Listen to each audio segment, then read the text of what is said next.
మరి సంఘం అంతటికీ కూడా ప్రభు పేరట నా వందనములు తెలియజేస్తున్నానండి. ప్రార్థన చేసుకుందామండి. పరిశుద్ధుడా, మహాగణుడా, సర్వశక్తిమంతుడా దేవ, మీ శక్తిగల నామమునకు స్తుతులు స్తోత్రములు ప్రభువా.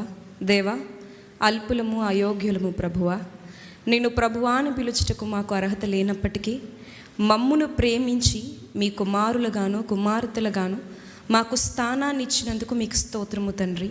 ప్రభువా, ఈ దినమందు ప్రభువా దేవా, మీ ఆత్మ చేత మా అందరితో మాట్లాడండి ప్రభువా. మాలో ఆత్మ కార్యమును జరిగించమని దేవా నాయన ఈ సమయాన్ని ప్రభువా నాయన మీకే అప్పగిస్తూ దేవా ఈ ప్రార్థనను మా రక్షకుడైన యేసుక్రీస్తు ప్రభు వారి పరిశుద్ధ నామమున అడిగి వేడుకుంటున్నాము కన్న తండ్రి, ఆమేన్.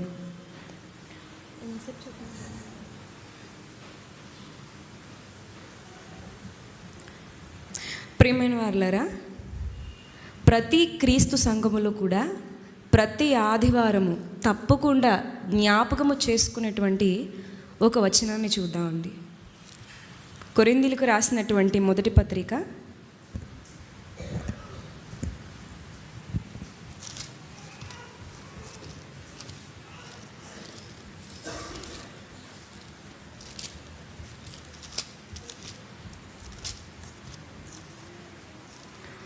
11వ అధ్యాయము 26వ వచనము. 11వ అధ్యాయము 26వ వచనము. మీరు ఈ రొట్టెను తిని ఈ పాత్రలోనిది త్రాగునప్పుడల్లా ప్రభు వచ్చే వరకు ఆయన మరణమును ప్రచురించుదురు. చాలమ్మ. యేసుక్రీస్తు ప్రభువారి మరణమును ప్రచురించుదురు.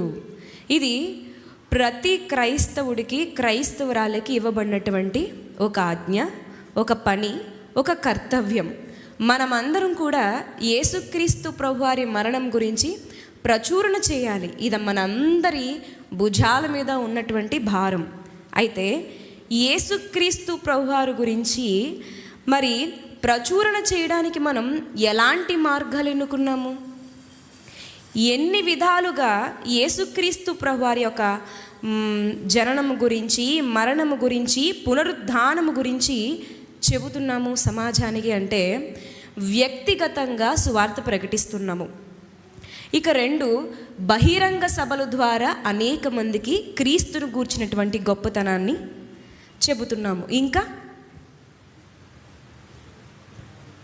ఇంకా కరపత్రికల ద్వారా పత్రికలు రాసి ఇంటి దగ్గర ఉన్నా లేకపోయినా వారు తీరిక సమయాల్లో చదువుకుంటారని అదిగో ఈ పరిచర్య ద్వారా కూడా క్రీస్తు యొక్క సువార్తను మనము ప్రకటిస్తున్నాం. ఇంకా వీధులలో సువార్తను ప్రకటిస్తున్నాం. పాటల పరిచర్య ద్వారా, పాటల ద్వారా కూడా క్రీస్తు యొక్క సువార్తను ప్రచురణ చేస్తున్నాం. ఇంకా దీనులను, దరిద్రులను ఆదరిస్తూ ఇది క్రీస్తు ప్రేమ, క్రీస్తు మాకు నేర్పిన తత్వం అని ఈ విధంగా క్రీస్తును గూర్చి సమాజంలో మనము ప్రచురణ చేస్తున్నాం. సరే, ఇప్పటి వరకు మనం మాట్లాడుకున్నవి 6. ఈ 6 విధాలుగా యేసుక్రీస్తు ప్రభువారి గురించి మనమందరము ప్రకటిస్తున్నాం. అయితే వీటన్నిటికంటే ఇప్పటి వరకు మనం చెప్పుకున్న వ్యక్తిగత సువార్త కానివ్వండి, బహిరంగ సభలు కానివ్వండి, కరపత్రికలు కానివ్వండి, లేదా వీధులలో సువార్త యాత్రలు నిర్వహించడం కానివ్వండి, పాటల ద్వారా కానివ్వండి, లేదా సేవ ద్వారా కానివ్వండి, వీటి అన్నిటికంటే శక్తివంతమైన, ప్రభావవంతమైన మార్గం ఒకటి ఉంది ప్రియమైన వారులారా. ఇవన్నీ కూడా శక్తివంతమైనవే, ఇవన్నీ కూడా ప్రభావవంతమైనవే, ఇవన్నీ కూడా ఫలాన్ని తెచ్చేవే, నిరాశను మిగిల్చేవి కాదు. కానీ ఈ ఆరింటిని కూడా దాటుకుని వెళ్ళిపోయి మరింత ఫలాన్ని తెచ్చేటువంటి మరొక మార్గం ఉంది. ఏంటా మార్గం? ఆ మార్గం గుండా మనం క్రీస్తుని గురించి ప్రచురణ చేయగలిగితే మనము ఎవరిని కూడా క్రీస్తుని విశ్వసించండి అని చెప్పవసరం లేదండి. వారే వచ్చి దయచేసి మీ దేవుని గురించి కొంతసేపు నాతో మాట్లాడతారా అని వారే అడిగి కూర్చుని బోధించమని మనల్ని అడుగుతారు ప్రియమైన వారులారా. ఏంటది? ఆ 7వది ఏంటి అంటే కనుక పేతురు గారు రాసినటువంటి మొదటి పత్రికలో ఉందండి.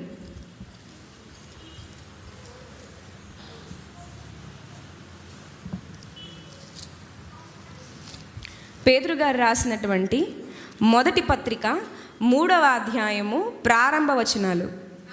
అటువలే స్త్రీలారా, మీరు మీ స్వపురుషులకు లోబడి ఉండుడి, అందువలన వారిలో ఎవరైనను వాక్యమునకు అవిధేయులైతే వారు భయముతో కూడిన మీ పవిత్ర ప్రవర్తన చూచి వాక్యము లేకుండానే తమ భార్యల నడవడి వలన రాబట్టబడవచ్చును. రెండు కనిపిస్తున్నాయండి. ఏంటి? భయముతో కూడిన పవిత్రమైన ప్రవర్తన, ఇంకొకటి ఏంటండి? నడవడిక. ఈ రెండు ఉంటే భార్యలు అవిధేయులైనటువంటి భర్తలను రాబట్టబడవచ్చును. ఇది కేవలము భార్యాభర్తలకు మాత్రమే కాదు, కానీ యావత్ క్రైస్తవ్యానికి మనం ఆపాదించుకోవచ్చు. మనందరము కూడా ఎవరైతే క్రైస్తవులు మనం చెప్పుకుంటున్నామో, ఎవరైతే సువార్త భారం ఉందని చెప్తున్నామో, ఎవరైతే ఆత్మల రక్షణ కొరకు పరితపిస్తున్నారో వారందరికీ ఆపాదించుకోవాల్సినటువంటి వచనమే ఇది. ఎవరైతే సువార్తను ప్రచురణ చేయాలి, ఇది దేవుడు నాకు ఇచ్చిన బాధ్యత అని స్పృహ ఉంటుందో వాళ్ళందరితో కూడా ఈ వచనం మాట్లాడుతుందని. ఏమని? మీ పవిత్ర ప్రవర్తన చేత, మీ భయముతో కూడిన పవిత్ర ప్రవర్తన చేత, ఇంకా మీ నడవడిక చేత మీరేం బోధించకుండానే రాబట్టబడవచ్చును. ఎవరిని రాబట్టబడవచ్చును? ఎవరొస్తారు? మన పవిత్ర ప్రవర్తన చేత క్రీస్తు యొద్దకు ఎవరొస్తారు అంటే మన కుటుంబం వస్తుంది, మన చుట్టుపక్కల వారు వస్తారు, మన నడవడిక వలన చుట్టుపక్కల ప్రాంతాల వారు వస్తారు, మన భయముతో కూడిన పవిత్ర ప్రవర్తన బట్టి ఎవరొస్తారు? అన్యులు కూడా వస్తారు. ఎందుకంటే క్రీస్తు యొక్క ఆజ్ఞలన్నీ కూడా లోకానికి వేరుగా ఉంటాయి. ఒక మనిషి నిజమైన విశ్వాస కాదా, వారు నిజంగా రక్షణలో ఉన్నారా లేదా అని టెస్ట్ చేసుకోవడానికి ఇది ఒకటి ఆలోచించుకోవచ్చు. ఎప్పుడైతే లోకానికి మనం వింతగా కనిపిస్తామో, ఎప్పుడైతే లోకానికి కొంచెం డిఫరెంట్గా కనిపిస్తున్నామో, అప్పుడు మనం అనుకోవాలి నేను విశ్వాసంలోనే ఉన్నాను. వారికి మనం ప్రత్యేకంగా కనిపించలేనప్పుడు వాళ్ళతో, అంటే మాలాంటి స్త్రీయే లేదా మాలాంటి పురుషుడే అని వాళ్ళకు అనిపిస్తే కనుక మనం విశ్వాసములో లేనివారము. ఆ ప్రత్యేకత ఎప్పుడైతే మనము పవిత్ర ప్రవర్తన చేత, భయము చేత, మంచి నడవడిక చేత చూపిస్తామో, మనం నోరు తెరవకపోయినా అసలు నీ వెనకాల ఏదో ఉంది, కాస్త చెప్తావా? మా అబ్బాయి ఇలా లేడయ్యా, ఇలా ఎలా నువ్వు ఉన్నావు? మా అమ్మాయి ఇలా లేదమ్మా, మీ అమ్మాయి ఇలా ఎలా ఉంది? మా ఇరుగు పొరుగు వారు ఇలా లేరు, మీరు ఇలా ఎలా ఉన్నారు? ఎప్పటి నుంచో నాకు అనుమానం. ఒకసారి చెప్తారా? మీ తల్లిదండ్రులు ఎవరు? మీ వంశం ఏంటి? అసలు మీ పుట్టు పూర్వోత్తరాలు ఏంటి? ఎక్కడి నుంచి వచ్చారు అంటే అదంతా కాదు, కానీ నేను క్రీస్తు దానను, క్రైస్తవురాలను, అందుకే ఇంత వ్యత్యాసం నాలో కనిపిస్తుంది. అవునా? క్రీస్తు వారు ఇలా ఉంటారా? నేను ఎప్పుడు చూడలేదు, కాస్తంతా చెప్తారా? చూసారా? బోధించిన అక్కర లేకుండానే ఇదిగో దీన్ని బట్టి మనము రాబట్టబడవచ్చును. ఆత్మల రక్షణకు ఇది ఒక ఫార్ములా. ఆత్మలు రక్షించడానికి ఇది ఒక ఫార్ములా. పవిత్ర ప్రవర్తన ప్లస్ ప్రచురణ ఈజ్ ఈక్వల్ టు ఆత్మల రక్షణ. ఈ రెండు కలగలిసినప్పుడు ఖచ్చితంగా రిజల్ట్ ఏమొస్తుందండి? ఆత్మల రక్షణ. ఈ రెండు లేనప్పుడు, ఈ పవిత్ర ప్రవర్తన లేనప్పుడు ఎన్ని విధాలుగా ప్రచురణ జరిగినప్పటికీ రిజల్ట్ అనేది సరిగా రాదు. వచ్చినా అది నాణ్యమైనది కాదు, అది తాత్కాలికమైనదే. ఎప్పుడు ఉంటుందో ఎప్పుడు పోతుందో కూడా తెలీదు. అదిగో చాలామంది ఉవ్వెత్తున కరటంలా వస్తారు క్రైస్తవ్యంలోనికి, అలా చల్లారిపోతారు. ఎవరు వీళ్ళు అంటే పవిత్ర ప్రవర్తన చూచిన వారు కాదు, ఏదో తాత్కాలికమైనవి చూసి ప్రేరేపింపబడిన వారు, ఏదో కేవలం బోధ వినో లేకపోతే కేవలము భౌతికమైనటువంటి వాటిని అపేక్షించో ఇలా అప్పటికప్పుడు వేడెక్కి వచ్చిన వాళ్ళు ఏమైపోతారంటే చాలా ఈజీగా చల్లారిపోతారు. బ్రతుకును చూసి వచ్చిన వారు, మన బ్రతుకును చూసి ఆశ్చర్యపడి వచ్చిన వాళ్ళు వెనక్కి వెళ్ళరు. ప్రియమైన వారులారా, వెళ్ళరు. కాబట్టి ఈ 7వ విధానం మనలో ఉందా? పై 6 మనకున్నాయి. వ్యక్తిగతంగా సువార్త చేస్తున్నారా లేదండి? బస్సులోనో, పక్కింటి వాళ్ళకో, స్నేహితులకో ఒక్కసారైనా చేశారా లేదా? పోనీ ఎవ్రీడే కాదు, ఒక్కసారైనా చేశారు కదా. సరే, బహిరంగ సభలు, పోనీ సభ పెట్టించకపోయినా సభా కార్యక్రమాల్లో పాల్గొన్నారా లేదా? పాల్గొన్నారు. కరపత్రికలు, వీధులలో సువార్త యాత్రలు, పాటల ద్వారా, పాటలు పాడుతూ కూడా మనం సువార్త చేశాం. ఇవన్నీ చేశాం. మరి ఇది చేశామా? ఈ 7వది చేశామా? మన భయముతో కూడిన పవిత్ర ప్రవర్తనను సమాజంలో కనుపరిచామా? మంచి నడవడికను మనం చూపించగలుగుతున్నామా? అంటే చాలా వరకు ఫెయిల్ అయిపోతున్నామేమో అనిపిస్తుంది ఆలోచించుకుంటే ప్రశాంతంగా. ఇది నేను చెయ్యట్లేదేమో అనిపిస్తుంది. అసలైంది చేయలేనప్పుడు ఇవన్నీ చేస్తే ఫలితం ఎక్కడి నుంచి వస్తుందండి? జస్ట్ ఇదొక్కటి యాడ్ చేసి చూడండి, ఈ పై 6 కూడా ఎంతో ప్రభావవంతంగా పని చేస్తాయి. ప్రియమైన వారలారా, ఘనమైన దేవుని గురించి మనం ప్రచురిస్తున్నప్పుడు మనం కూడా ఘనముగా కనబడాలి కదా. అలాగే పవిత్రమైన దేవుణ్ణి ప్రచురిస్తున్నప్పుడు, నా దేవుడు పవిత్రమైన వాడు అన్నప్పుడు అందులో కొంతైనా మన బ్రతుకుల్లో ఉండాలి కదా. నీతిమంతుడైన దేవుడు అని వెలికెత్తి చెప్తున్నప్పుడు ఆ నీతి మన బ్రతుకులో ఉండాలి కదా. నా దేవుడు న్యాయవంతుడు అని గళమెత్తి మాట్లాడుతున్నప్పుడు ఆ న్యాయం మన బ్రతుకుల్లో నడవాలి కదా.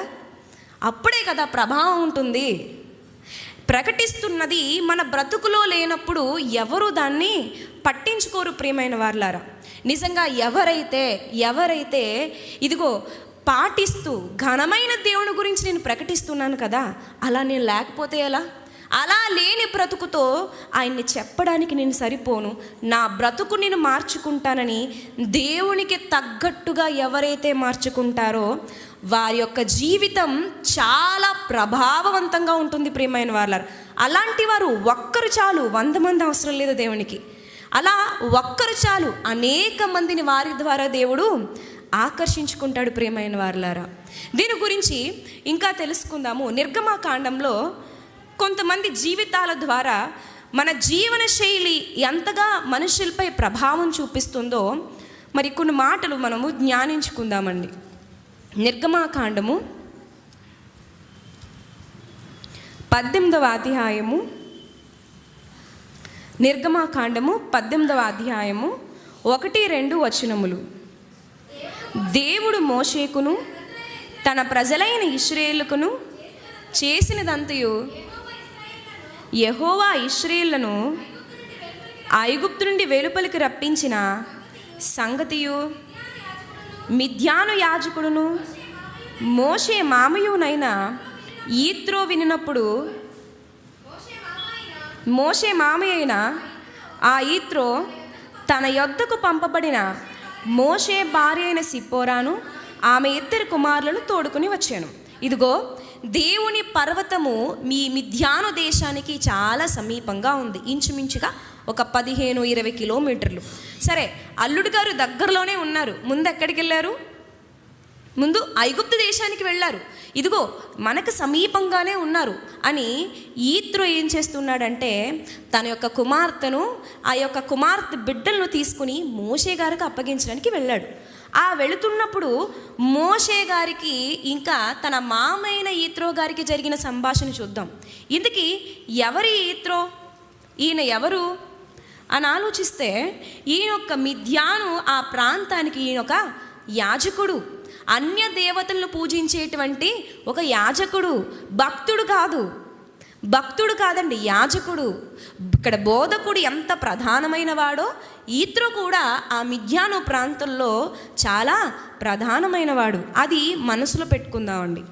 తర్వాత చదివినట్లయితే నిర్గమకాండంలోనే 7వ వచనాన్ని చదువుదామండి. 7వ వచనంలో, మోషే తన మామను ఎదుర్కొని పోయి వందనము చేసి అతనిని ముద్దు పెట్టుకొనెను.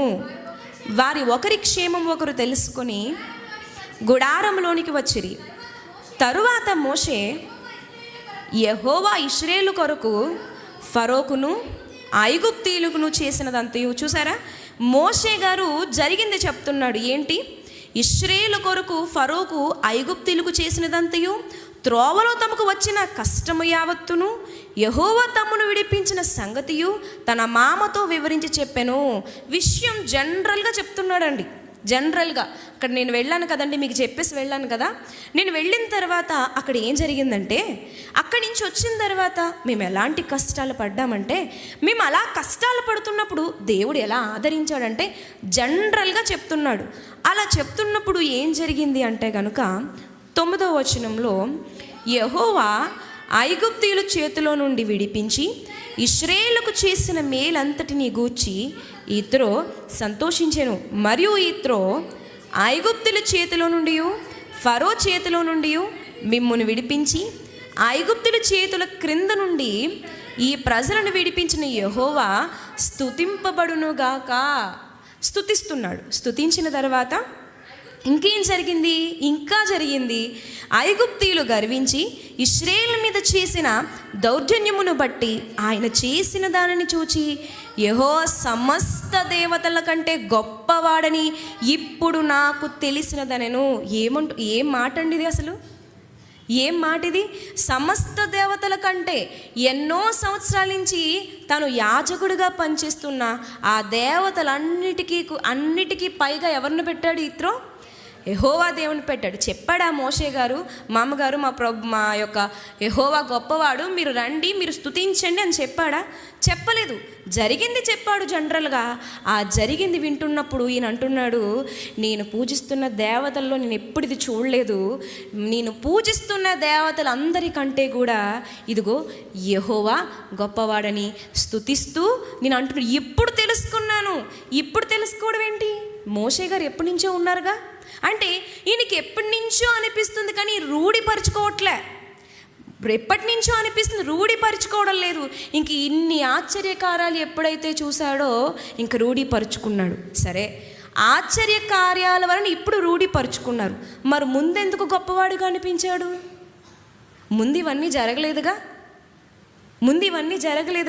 సరే, ఇంకా తెలుసుకుందాము. ఆయన ఇంకా ఏం చేశాడంటే 12వ వచనము, మరియు మోషే మామయ్య అయిన యిత్రో ఒక దహన బలులను దేవునికి అర్పింపగా అహరోనును ఇశ్రాయేలును పెద్దలందరూ మోషే మామతో దేవుని సన్నిధిని భోజనము చేయవచ్చిరి. తొలిసారి తన చేతులతో నిజ దేవునికి ఏం చేస్తున్నాడు? బలర్పిస్తున్నాడు.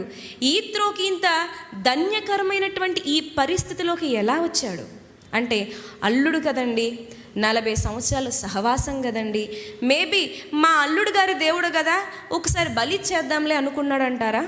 కేవలం సహవాసం బట్టి అనుకుందామా? అదే నిజమైతే యాకోబు గారు ఎన్నేళ్ళు ఉన్నారు లాబాను గారితో? 20 ఏండ్లు ఉన్నారు. యాకోబు గారి గురించి మాట్లాడేటప్పుడు ఆయన జీవితాన్ని తక్కువ చేసి నేను మాట్లాడడం లేదు. ఆయన భక్తుడు. ఆయన యాకోబు దేవుడు అనబడినవాడు. అయితే ఆయన జీవితంలో చేసిన చిన్న చిన్న పొరపాట్లను బట్టి లాబానుని యిత్రోలా ఆలోచింపచేయలేకపోయాడు. సహవాసం ఉంది, అల్లుడే, కానీ యిత్రోలా మారు మనసు లాబానుకు రాలే. లాబాను సామాన్య మనిషి, యిత్రో ఒక యాజకుడిని మోషే గారు ప్రవర్తన మార్చేసింది, కానీ యాకోబు గారు ఈ యొక్క మామైన లాబానుని మార్చలేకపోయాడు, ప్రభావం చూపించలేకపోయాడు. ఏం జరిగింది అసలు? ఈ వ్యక్తులకి, లాబాను కానివ్వండి, యిత్రో గారికి కానివ్వండి, యాకోబు మోషే గారి యొక్క పరిచయం ఎలా జరిగింది? పరిచయం అయిన తర్వాత వారి జీవితంలో ఎలాంటి సందర్భాలు చోటు చేసుకున్నాయి? అంతే కదండి. మన జీవితంలో ఒక వ్యక్తితో మనం ప్రయాణం చేస్తున్నప్పుడు, అత్తగారితో కానివ్వండి, మామి గారితో కానివ్వండి, వదిన కానివ్వండి, అక్క కానివ్వండి, అల్లుడు కానివ్వండి, మరి వాళ్ళతో జర్నీ చేస్తున్నప్పుడు వారి మాట, వారి క్రియ, వారి సలహాలు, ఇవన్నిటిని బట్టే కదా వాళ్ళ మనస్తత్వం ఇది అని మనం క్యాలిక్యులేట్ చేసుకుంటాం. అది కరెక్ట్గా అనిపించినప్పుడు, ఓహో అంత కాదులే, అంత విశాల హృదయం వీళ్ళకి లేదు, వీళ్ళతో అన్నీ షేర్ చేసుకోకూడదు, వీళ్ళు చెప్పింది అంతా నమ్మకూడదు అనిపిస్తూ ఉంటుంది. అంతే కదండి. మరి వీళ్ళ జీవితంలో ఎలాంటి సందర్భాలు చోటు చేసుకున్నాయి అని ఒక్కసారి మనం చరిత్రలోనికి వెళ్ళి ఆలోచిద్దాం ప్రియమైన వారులారా. ఘనమైన దేవుణ్ణి కలిగినటువంటి వీరు అన్యులైన వారికి ఎలా పరిచయం అయ్యారో ఒకసారి ఆ తీరుని చూద్దాము. ముందుగా యాకోబు గారి దగ్గరికి వద్దామండి. ఆదికాండము 29వ అధ్యాయము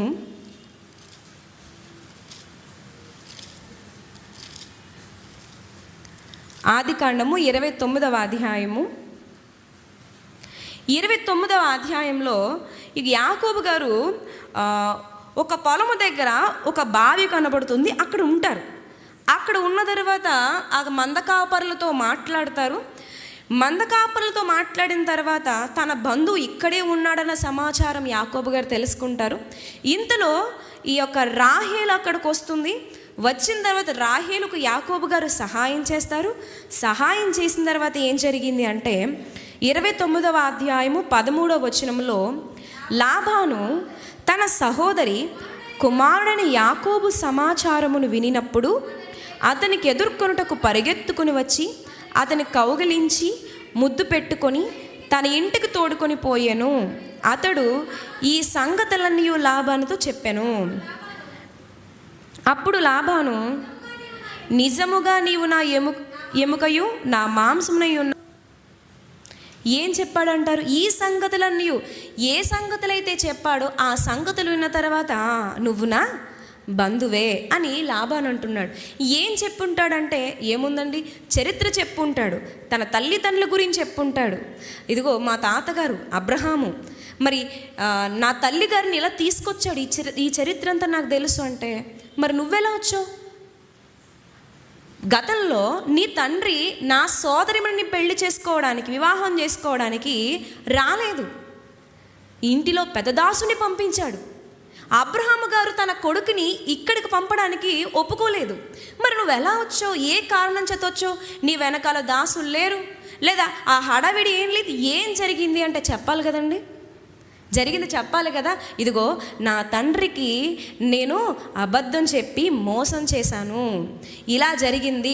ఇదిగో నా తల్లిదండ్రులే నీ దగ్గరికి వెళ్ళమన్నారు. అంటే ఇక్కడ లాభానికి యాకోబు గారు ఎలా కనిపిస్తున్నారంటే తను ఉన్న ప్రాంతం నుంచి ప్రాణాలు కాపాడుకోవడానికి తనను ఆశ్రయించినట్టుగా లేదు, లాభాలను ఆశ్రయించినట్టుగా లేదు. వాళ్ళ పరిచయం చూడండి ఎలా పరిచయం అవుతున్నారు. కానీ వీళ్ళ దేవుడు ఎవరు? ఘనమైన దేవుడు. యాకోబు గారు చేసిన తప్పు ఎక్కడ అంటే తండ్రి యొద్ద నేనే పెద్ద కుమారుడను అని చెప్పాడు. విషయం డైరెక్ట్గా మాట్లాడేసింది, అది న్యాయమైన విషయం, డైరెక్ట్గా మాట్లాడలేదు. సరే, ఏది ఏమైనా లాభానికి ఎలా పరిచయం అయ్యాడంటే మంచిగా అయితే మాత్రం అవ్వలేదు, కష్టకాలంలోనే వచ్చాడు. ఇది ఇలా ఉంచండి. తర్వాత మరి మోషే గారు ఎలా, మరి ఈత్రో గారికి పరిచయం అయ్యి ఆయన ఎంట్రన్స్ ఎలా ఉంది, ఆ ఫస్ట్ ఎపీరియన్స్, ఆ ఫీల్ ఎలా ఉంది అని చూస్తే కనుక నిర్గమాకాండము 2వ అధ్యాయము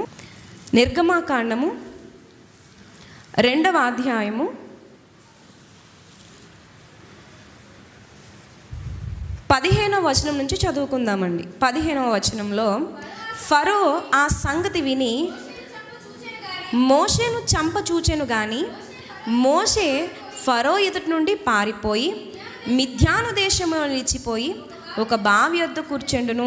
ఇతను పారిపోయే వచ్చాడు, కానీ మోసగించి కాదు, అబద్ధం చెప్పి కాదు, తన స్వజాతిని కాపాడుకునే ప్రయత్నంలో ఒక హత్య చేశాడు. ఆ సందర్భంలో మోషే గారు బయటకు వచ్చారు. తర్వాత 16వ వచనంలో మిద్యాను యాజకునికి ఎంతమంది కుమార్తెలు? 7 కుమార్తెలు. వారు వచ్చి తమ తండ్రి మందకు పెట్టుటకు నీళ్లు చేది తొట్లను నింపుచుండగా 7 ఆడపిల్లలు కూడా నీళ్లు నింపుతున్నారు. అప్పుడు మోషే గారు ఏమన్నా మాట్లాడారా? అప్పుడేం మాట్లాడలేదు. మందకాపరులు వచ్చి వారిని తోలివేసిరి. అప్పుడు మోషే లేచి, ఎప్పుడొచ్చాడు మోషే గారు? 7 ఆడపిల్లలు వచ్చారని రాలేదు. 7 ఆడపిల్లలకు అక్కడ అన్యాయం జరుగుతుందని వచ్చాడు. ముందు ఆడపిల్లలు వచ్చారు, కానీ మంద కాపరులు పురుషులు వచ్చి ఏం చేస్తున్నారంటే వీళ్ళను పక్కకు గెంటేసి వీళ్ళ పని అయిన తర్వాతే, వీళ్ళ మందలకు నీళ్లు పెట్టుకున్న తర్వాతే ఆ ఆడపిల్లలకు అవకాశం ఇచ్చేవారు. అందరికంటే ముందు వచ్చిన ఈ ఆడపిల్లలు మాత్రం ఆలస్యంగానే ప్రతిరోజు ఇంటికి వెళ్ళేవారు, ఆలస్యంగా వెళ్ళేవారు. ఇదిగో వాళ్ళు వస్తే మనల్ని ఇక్కడ నీళ్లు చేదుకోనివ్వరు, కాబట్టి మనం ముందుగా వెళ్ళిపోదామని ఎంత ముందు వచ్చినా సరే ఇదిగో వీళ్ళు మాత్రం ఆడపిల్లల విషయంలో అన్యాయం చేస్తూ ఉండేవారు. రోజు ఆలస్యం అయిపో ఉండేది. అందుకే వాళ్ళ తండ్రి కూడా అంటాడు కదా, ఇంత త్వరగా ఎలా వచ్చారని అడుగుతాడండి. తర్వాత చూడండి, అప్పుడు మోషే లేచి వారికి సహాయం చేసి మందకు నీళ్లు పెట్టాను. 18వ వచనము, వారు తమ తండ్రి అయిన రగుయలు నొత్తుకు వచ్చినప్పుడు అతడు, నేడు మీరు ఇంత త్వరగా ఎట్లు వచ్చితేనా, నేను రోజు ఆలస్యంగానే వస్తారు కదమ్మా, ఈ రోజు ఇంత త్వరగా ఎలా వచ్చారు, ఏం జరిగింది అంటే, అందుకు వారు, ఐగుప్తీయుడొకడు మందకాపురుల చేతుల నుండి మమ్మను తప్పించి వడిగా నీళ్లు చేది మన మందకు పెట్టెననగా, అతడు తన కుమార్తెల్లో అతడెక్కడా, ఆ మనుషుని ఏల విడిచి వచ్చి తిరిగి భోజనకు అతను పిలుచుకుని రండెనను. మోషే ఆ మనుష్యునితో నివసించుటకు సమ్మతించాను, అంటే ఒప్పుకోనేను. అడిగాడా, ఒప్పుకున్నాడండి. ఆశ్రయించలేదు, నన్ను ఉండనివ్వండి అనలేదు. అతనికి దేవుడు తోడుగా ఉన్నాడు, అతనికి దేవుడు తోడు, ఆ నమ్మకం ఉంది. ఈ నమ్మకం ఉన్నప్పుడు ఒకరిని బ్రతిమలాడవలసిన అవసరము లేదు. వాళ్ళు బ్రతిమలాడుకుంటున్నారు. బ్రతిమలాడగా మోషే గారు ఏం చేస్తున్నారు, అప్పుడు సమ్మతించాడు. సరే అని వాళ్ళతో వెళ్ళాడంటండి. తర్వాత ఏం జరిగింది, అతడు తన కుమార్తె అయిన సిప్పోరాను మోషేకిచ్చాను. ఎవరికి ఇచ్చారండి? ఈత్రో మోషే గారికి ఇచ్చాడా? మోషే గారు 7 ఆడపిల్లలు ఇంట్లోనే తిరుగుతున్నారని ఎవరో ఒకరిని సెలెక్ట్ చేసుకుని, ఈ 7 మెంబర్స్లో నెంబర్ 4 నచ్చింది, నెంబర్ 2 నచ్చింది, నెంబర్ 7 నచ్చింది అని ఈత్రోకి ఇన్ఫార్మ్ చేశాడా? ఆ 7 ఆడపిల్లలు తన చుట్టూ తిరుగుతున్నా సరే ఈ మోషే గారు కన్నెత్తు కూడా వారిని చూడలేదు. కాబట్టే ఈత్రో కొన్ను మోషే గారి మీద పడ్డది. ఇలాంటి వాడు అన్య దేశంలో ఉన్నవాడైనా పర్వాలేదు, నా దేవతలను పూజింపని వాడైనా పర్వాలేదు, అంగీకరించిన వాడైనా పర్వాలేదు, కానీ ఇలాంటి వాడు ఖచ్చితంగా నాకు అల్లుడు కావాలని కోరి చేసుకుంది ఎవరు? ఈత్రో గారు. కోరింటికి రమ్మన్నది ఎవరు? ఈత్రో గారు. కానీ యాకోబు గారి విషయంలో ఏం జరిగింది, నీకు జీతం ఏం కావాలంటే, పెద్దమ్మాయికి జబ్బు కళ్ళు ఉన్నాయి కాబట్టి, చిన్నమ్మాయి అందంగా ఉంది కాబట్టి ఆమెను నేను వివాహం చేసుకుంటాను అన్నాడు. అదే కదండి మాట్లాడారు. కోరుకున్నాడు. ఇద్దరు కూడా ఘనమైన దేవుణ్ణి కలిగి ఉన్నారు. కోరుకోవడం తప్ప రైటా తర్వాత పక్కన పెడితే గనక వారి విధానం ఆలోచిస్తున్నాను. వారి యొక్క ఆలోచనలు, వారి యొక్క తీరు ఎదుటివారి మీద ఎలాంటి ప్రభావం చూపిస్తున్నాయన్నది మనం ఆలోచించాలి ప్రియమైన వారలారా. తర్వాత చూస్తే, ఆమె ఒక కుమారుని కనినప్పుడు మోషే, నేను అన్య దేశములో పరదేశినయ్యుంటిననుకొని వానికి గెర్షోము అని పేరు పెట్టెను. ఇంకా ఏ తలంపుతో బ్రతుకుతున్నాడండి మోషే గారు? ముందు ఒంటరిగా ఉన్నాడు, ఒంటరిగా ఆలోచించుకుంటున్నాడు. నా తల్లి ఏమైపోయింది, నా తండ్రి ఏమైపోయాడు, నా సహోదరుడు, నా సహోదరి, నా జాతి, నా జనాంగం వారు ఎలా హింస పెడుతున్నారు ఏంటో, అందులో ఎంతమంది చనిపోయారో, ఎంతమంది బ్రతుకున్నారని ఒంటరిగా ఆలోచించుకుంటున్నాడు. కూతుర్నిచ్చి పెళ్లి చేశాడు. పోనీ ఇప్పుడైనా బాగున్నాడా అంటే అవే ఆలోచనలు. బిడ్డ పుట్టాడు, ఇప్పుడేమన్నా బాగున్నా అంటే లేదు. స్వజాతి, జాతి, తన కుటుంబం, ఈ ఆలోచనలతో నేనేమో ప్రాణాన్ని కాపాడుకోవడానికి వచ్చేసి తింటున్నాను, హాయిగా పెళ్లి చేసుకున్నాను, బిడ్డ పుట్టాడు, కానీ నా జనాలు కనీసం ఇంటికి వెళ్ళడానికి కూడా సెలవు లేనంతగా హింసించబడుతున్నారని అదే ధ్యాసలో మోషే గారు ఉన్నారు. చూస్తున్నారు. ఎవరు చూస్తున్నారు? ఇతరు దగ్గరగా చూస్తున్నాడు. ఏంటి ఈ అబ్బాయి ఇంత డిఫరెంట్గా ఉన్నాడు? ఇలా నేను మా మిద్యాను ప్రాంతంలో ఎవరిని చూడలేదే. ఏదో ప్రత్యేకత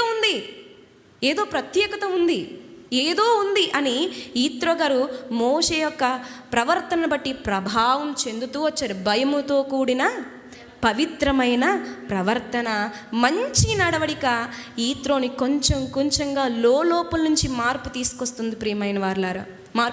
ఇక యాకోబు దినములు ఎలా గడిచాయంటే, ప్రారంభంలో రాహేలును ప్రేమించుట చేత 7 సంవత్సరములు కొద్ది దినములుగా దోచాయి. అంటే ఎటు చూస్తున్నా రాహేలే ఆయనకు కనిపిస్తుంది. తింటున్నా, నిద్రపోతున్నా, లేచినా రాహేలు రాహేలు అని ఆయన కలవరిస్తున్నట్లుగా మరి లేఖనాల్లో మనకి కనిపడుతుంది. మరి ఇదంతా కనిపెట్టరా? కుటుంబ సభ్యులు కనిపెట్టారా? మన స్నేహితులు మనల్ని గమనించరా? తల్లి గమనించదా? తండ్రి గమనించరా? ఆఖరికి ఇక్కడ మాట్లాడుతున్న బోధకులు కూడా గంట కూర్చుంటారేమో, గంట కూర్చున్నా సరే మిమ్మల్ని గమనిస్తారు కదా, గమనిస్తున్నారు. ఖచ్చితంగా మనల్ని కుటుంబం, సమాజం అన్నీ చాలా సూక్ష్మంగా మనల్ని గమనిస్తూ ఉంటారు. మనకు తెలియకుండానే మన ప్రభావాన్ని వారిలో నింపేస్తూ ఉంటాం. గాంధీ గారు ఏమన్నారండి? బైబిల్ ఇష్టం, చాలా నమ్మకంగా చదువుతాను, క్రైస్తవులు నాకు ఇష్టం ఉండరు అంటాడు ఆయన. ఎందుకంటే వారు బైబిల్ని చదువుతారు కానీ బైబిల్లో ఉన్న విషయాలను వారు పాటించలేకపోతున్నారు. ఈ బైబిల్ గొప్పది. బైబిల్ లోకానికి అతీతంగా బ్రతకమంటే క్రైస్తవులు లోకంలో కలిసిపోయి బ్రతుకుతున్నారు. కాబట్టి బైబిల్ చదువుతాను, బైబిల్ ఇష్టమే కానీ క్రైస్తవులు నేను ఇష్టపడనని ఒక స్టేట్మెంట్ ఇచ్చారు. ఎందుకు వచ్చింది ఇది? 1, 2, 3, 10, 20, 30 వీళ్ళ ప్రభావం ఎవరి మీద పడింది? గాంధీ గారి మీద పడింది. కొంతమంది పవిత్రమైన ప్రవర్తన గలవారి క్రైస్తవుల ప్రభావం ఎవరి మీద పడింది? అది కూడా కొంతమంది వ్యక్తుల మీద పడింది. ఉదాహరణకు పౌలు గారి ప్రభావం ఎవరి మీద పడిందండి? తిమోతి గారి మీద పడిందిగా. అలా ఏదైనా సరే మనకి తెలియకుండానే ఎదుటి వాళ్ళు ఏం చేస్తున్నాము, మన నడవడికి వలన ఫిల్ చేస్తున్నాం. మన ప్రభావం వెళ్ళిపోతుంది వారి మీదకి. బోధ కంటే శక్తివంతంగా, కరపత్రికల కంటే వేగంగా, మహాసభల కంటే గొప్పగా ఏది వెళ్ళిపోతుంది వేగంగా? మన మాట తీరు వెళ్ళిపోతుంది, మన చూపు వెళ్ళిపోతుంది, మన కదలికలు వెళ్ళిపోతున్నాయి, మన సంభాషణ వెళ్ళిపోతుంది, మన క్రియలు వెళ్ళిపోతున్నాయి. ఇవన్నీ అత్యంత వేగంగా ఏం చేస్తున్నాయి? వాళ్ళని ప్రభావానికి గురి చేస్తున్నాయి. ఆ ప్రభావం అయితే లాభానులాగా అయిపోతారు, లేదా ఈత్రోలాగా అయిపోతారు. ఏదేమైనా సమాధానం చెప్పుకోవాల్సింది మనం ఖచ్చితంగా మనం నమ్మకంగా ఉంటాను ప్రభువా అని మాటిచ్చి బాప్తీసం తీసుకుని, ఇక నా జీవితం నీకే, నేను చచ్చిపోయాను, మరలా బ్రతికాను, ఈ కొత్త జన్మ నువ్విచ్చింది నీకే అని పలుమార్లు పాటల ద్వారా, పలుమార్లు ప్రార్థనల ద్వారా, పలుమార్లు బోధల ద్వారా ఎన్నిసార్లు చెప్తున్నామండి? మనం చెప్తున్నామా లేదండి? అంటే దేవుడు మనల్ని లెక్క అడుగుతాడా అంటే మనల్ని లెక్క అడుగుతాడు. ప్రియమైన వారలారా, ఇంకేం చూస్తున్నారు వీళ్ళు అంటే కనుక చూడండి, ఇంకా చూస్తే కనుక ఆదికాండము 29వ అధ్యాయంలో, ఆదికాండము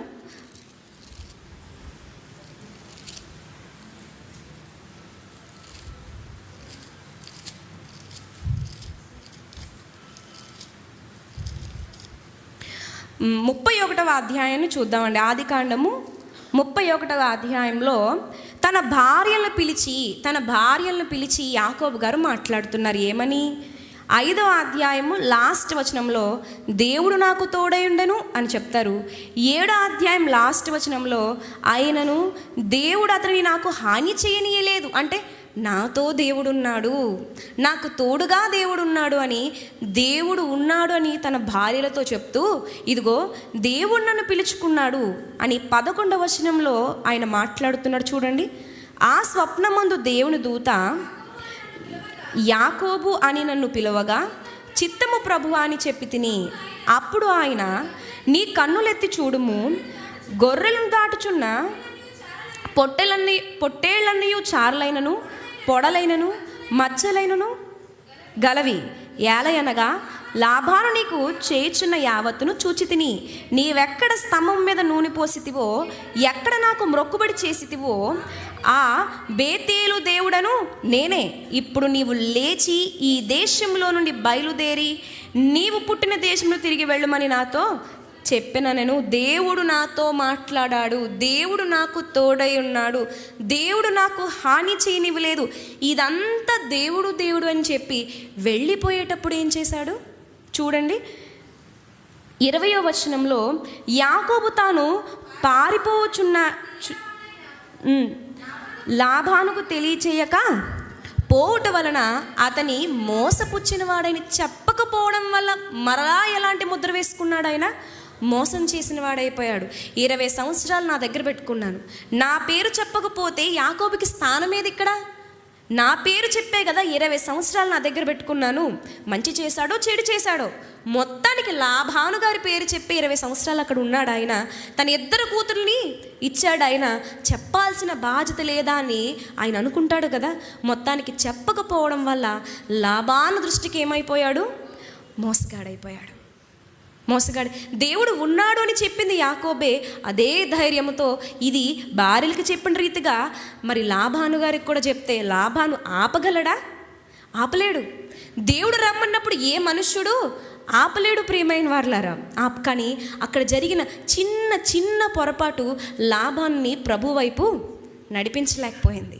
మనం చేసే చిన్న చిన్న తప్పులు, మన కోపాన్ని అణుచుకోలేకపోవడం, మన ఉద్వేగాన్ని అణుచుకోలేకపోవడం, మన ఆవేశాన్ని అణుచుకోలేకపోవడం, మన భయాన్ని అదిమి పట్టుకోలేకపోవడం, కంగారులో చేసేటువంటి కొన్ని అనాలోచన పనుల వలన ఏమైపోతుందంటే చాలామంది ప్రభువుని అసహించుకునేటువంటి స్థాయికి దేవుని మనమే దిగజార్చేస్తున్నాం. వాళ్ళు రక్షించబడతారు, వారు మంచి వాళ్ళే. కానీ మన కంగారు వల్ల కొన్ని విషయాలు మనం ఏం చేసేస్తున్నాము?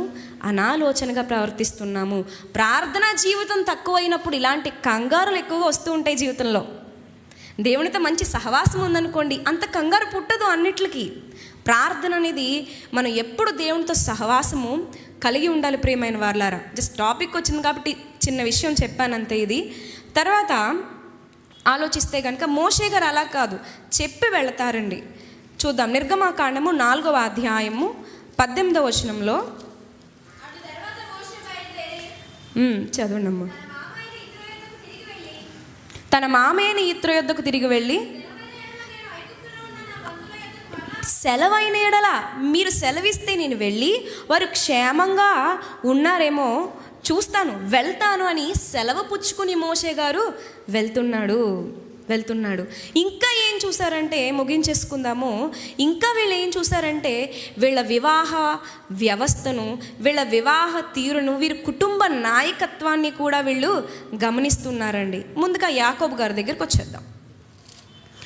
ఆదికాండము 29వ అధ్యాయంలో లేయా ద్వేషించబడుట ఎవరు చూసారండి? దేవుడు చూచాడు. 29వ అధ్యాయము 31వ వచనంలో లేయా ద్వేషించబడుట యెహోవా చూచి, యెహోవా మాత్రమే చూసారా? లాబాను కూడా చూశాడు. ఆమె గర్భం ధరించినప్పుడల్లా నా భర్త నన్ను ప్రేమిస్తాడేమో, నా భర్త నన్ను హక్కును చేర్చుకుంటాడేమో, నా భర్త నన్ను అర్థం చేసుకుంటాడేమో. కూతురు ఆశపడుతుంది కానీ నిరాశలోనే ఉండిపోతుంది. ఇది చూస్తున్నాడు. నిజమే, యాకోబు గారు వద్దనుకుంటే వచ్చిన స్త్రీయే, కానీ భార్య అయి కూర్చుంది కదా ఇప్పుడు. మరి ఘనమైన దేవుణ్ణి మనం కలిగి ఉన్నప్పుడు కొన్ని ఇష్టం లేని మన జీవితంలోకి వస్తాయి. కానీ ప్రభువును బట్టి మనం వాటిని ఏం చేయాలి? స్వీకరించాలి. ధర్మానికి కట్టుబడాలి. కట్టుబడకపోతే ఏమవుతుందంటే ఇదిగో లాభాను లాంటి వాళ్ళని మనం తయారు చేస్తూ ఉంటాం. ఎంతమందిని రక్షించామో లిస్ట్ చెప్పలేం, కానీ ఎంతమంది మన సరైనటువంటి బ్రతుకు విధానం లేక పాడు చేస్తున్నామో మాత్రం చెప్పొచ్చేమోనండి. అది ఎక్కువ ఉంటుందేమో బహుశా, అంతే కదా. కోల్చడం చాలా సులువు, కట్టడం చాలా కష్టం ప్రియమైన వారులారా.